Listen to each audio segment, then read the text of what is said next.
乡亲，大家平安。今仔日是新历的5月25，旧历的闰4月初3，礼拜一。大家已经期待足久的振兴券，总算是有具体方案了。行政院的规划要让民众开1000换3000，而且无要来排付。这个国发会主委姜明兴今仔日来表示，大方向确实是安尼。若中价收入户嘛有特殊的方案，要尽量做甲好领好用，打算伫暑假的期间开始来实施。国发会主委姜明兴新官就任就拄到振兴券难题，传出政府已经定案，让民众开1000换3000。是的，低收入我们会有另外的优惠方案，配合暑假期间才，因为那规模非常之大。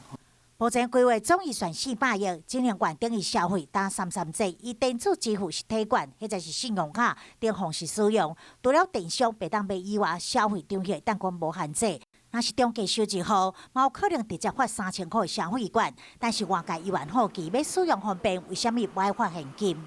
那这个振兴阶段来讲的话，我们希望了哈，就是说政府不需要用太多的资源，只要一点火，如果是一次性的效益的话，